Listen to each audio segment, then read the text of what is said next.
les points intéressants pour nous, c'est qu'il se place sur une perspective dynamique d'aller chercher notre souveraineté. Il y a un transfert immédiat d'une compétence régalienne qui est celle des relations extérieures. La mise en place de la loi fondamentale, qui est pour nous les prémices de notre constitution de l'État souverain, avec la capacité d'auto-organisation. Première prise de parole du FLNKS après la signature du projet d'accord de Bougival.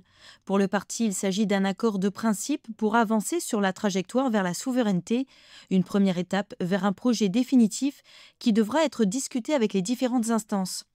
Pour le Front, le droit à l'autodétermination de la population demeure garanti malgré ce premier projet d'accord, dont plusieurs points restent encore à éclaircir. Il y a vraisemblablement des points d'avancée notables sur la question de la trajectoire vers la souveraineté. Là où nous, on se pose des questions, c'est ça. C'est sur, déjà, cette majorité qualifiée qui n'est pas celle de 3/5 ou de 2 tiers, mais qui est un entre-deux. Voilà, ça pose des questions sur la manière dont on va aller voter. De deux, c'est le pocket veto de l'État. Ça voudrait dire que les gens qui souhaitent qu'on rétrocède ces compétences, ben, aient d'abord une majorité qualifiée, d'une. De deux, sont soumis à l'avis de l'État, qui rétrocède ou pas. Puis de trois, à la consultation des populations concernées. Donc il y a un certain nombre de points d'éclairage pour nous qui nécessitent des clarifications. Et on a d'autant plus qu'à l'heure d'aujourd'hui, il y a le recensement qui doit se faire et qui va aussi nous permettre d'affiner pour nous les hypothèses de travail là-dessus. Après, la suite, c'est à discuter aussi avec l'ensemble des parties prenantes, mais aussi pour nous, en tant que mouvement de libération, l'autorité de tutelle qui est l'État. La notion de l'État dans un État interroge notamment sur l'aspect institutionnel. L'ensemble des signataires s'est engagé à consulter divers spécialistes quant à la portée politique et juridique du projet d'accord. Un bureau politique est prévu la semaine prochaine.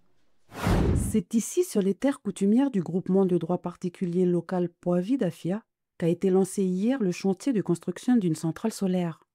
5700 panneaux solaires y seront installés sur une superficie de 3 hectares. Aujourd'hui, ça représente 3,4 MW de puissance installée. C'est un projet de grande ampleur déjà, mais peut-être pour parler de chiffres qui parlent plus aujourd'hui, c'est l'équivalent de la consommation de 5000 personnes ici en Nouvelle-Calédonie. C'est très important. C'est déjà beaucoup. Ça ne suffit pas. C'est une pierre dans un édifice global, mais c'est très important d'avancer de cette manière. Avancer également avec les coutumiers et la jeunesse de la tribu de Bako. Sur les 20 personnes amenées à travailler sur ce chantier, 8 sont issus de la tribu. Pour Pierre, représentant des coutumiers, c'est une satisfaction de louer des terres coutumières pour ce genre de projet. Un partenariat entre coutumiers et Total Énergie bénéfique à chacun. Avec ce projet-là, on a demandé au CV de tous les jeunes de la tribu, qui sont dans le clan ou les autres clans de la tribu. Vraiment, la tribu de Bako, il y a 4 clans. Donc, on a essayé de partager avec tout le monde pour le travail qui va se faire ici sur le projet DPL avec photovoltaïque avec Total Énergie.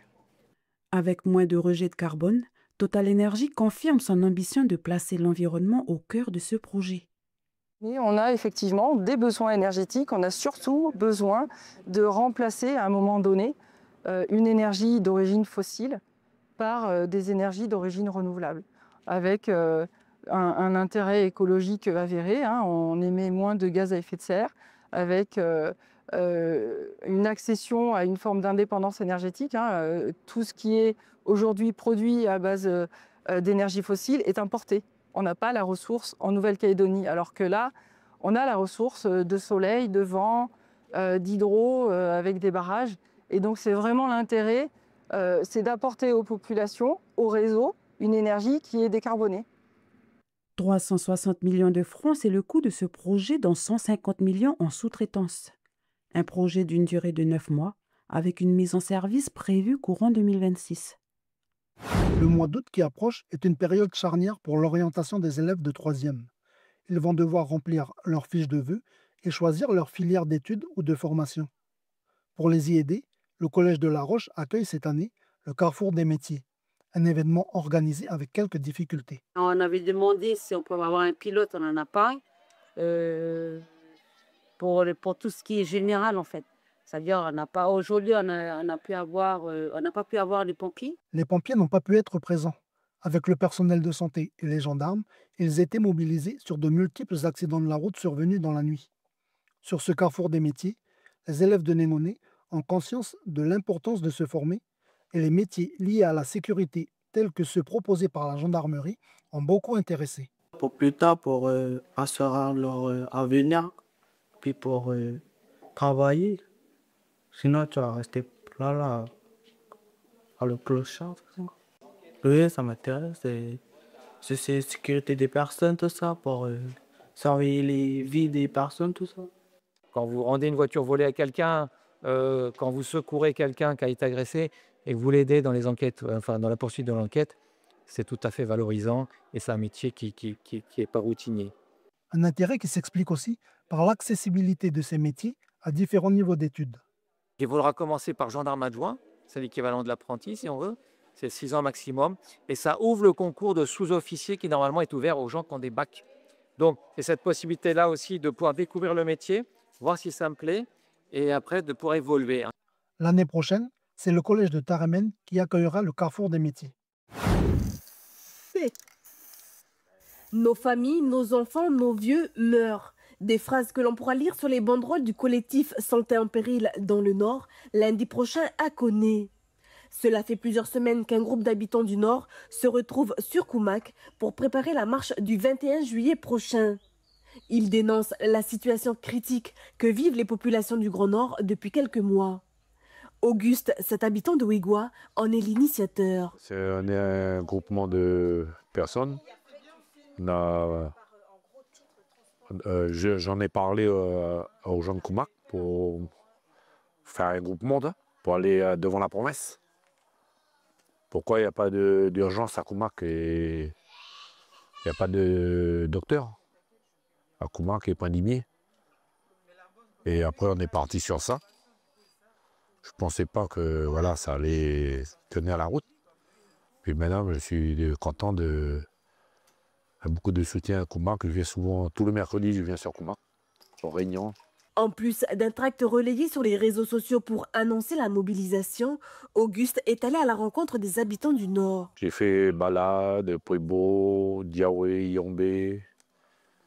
En montant jusqu'à Wayem, j'étais jusqu'au bac. Tout le monde, ils étaient... Voilà. C'est pour ça ils étaient contents, les gens, qu'est-ce que je fais, toi. Mais j'ai dit, c'est pour la population, c'est pour tout le monde. Pour nous, pour nos enfants. Parce qu'en ce moment, je regarde dans la promesse Nord, il y a beaucoup de décès, de morts, comme on dit. Ouais, pour moi, c'est pas normal. Parler des gens, tout le monde s'en colère. Mais après, il faut que tout le monde parle. Parce que tout le monde parle beaucoup, mais après, on ne bouge pas trop. Toi. Après, il faut tout le Nord bouge. Lors de cette dernière soirée de préparation, l'équipe a joint les transporteurs. Ces derniers se chargeront d'emmener les volontaires sur Koné. Plusieurs bus partiront et passeront dans 13 communes. Pour certains transporteurs, le collectif demandera une petite contribution. On demande à la population de participer à hauteur de 1 000 francs pour aider le transporteur, pour payer le carburant et puis de le remercier de se déplacer pour nous emmener sur Koné. Venez soutenir voilà, pour l'ouverture des urgences de Koumak étant donné qui est important. Car aussi on demande aussi aux tribus qui sont éloignées, vous avez des cars disponibles, venez soutenir et levez-vous la population du Nord pour la cause des urgences. Et soutenir le personnel médical aussi. La marche fera le tour de l'hôtel de la province Nord. Les responsables du collectif rencontreront le cabinet du président de la province Nord, puis le directeur du CHN. La marche se terminera par un bilan de ces 2 rencontres. Plus de 200 personnes y sont attendues.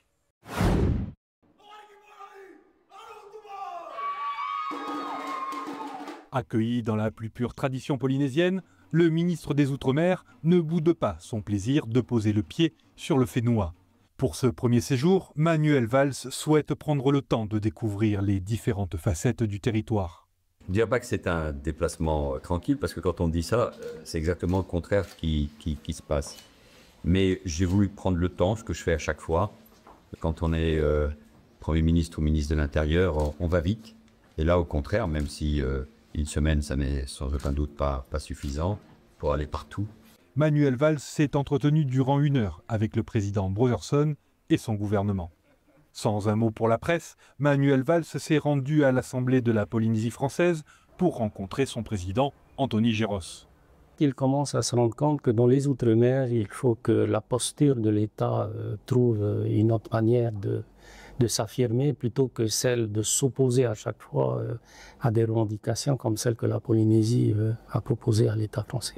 Le ministre des Outre-mer doit s'envoler pour les Marquises dès demain, où il sera notamment question de culture et de visite de chantier. Oscar Temaru rêvait de mobiliser 100 000 personnes.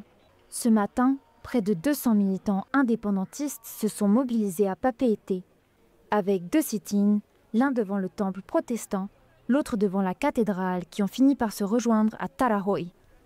L'objectif, interpeller Manuel Valls sur l'ouverture d'un dialogue en faveur de la décolonisation. Il est bienvenu ici, bien sûr, mais le Tamil ne peut pas rester silencieux sur la politique de la chaise vide jouée par l'État au niveau des Nations Unies. Il faut engager le dialogue. Il ne faut pas attendre que ce pays sombre comme la Kanaki. Les militants du Tavini sont restés devant le stèle de Puvana à Oopa pendant l'entretien entre le président de l'Assemblée Anthony Géros et le ministre des Outre-mer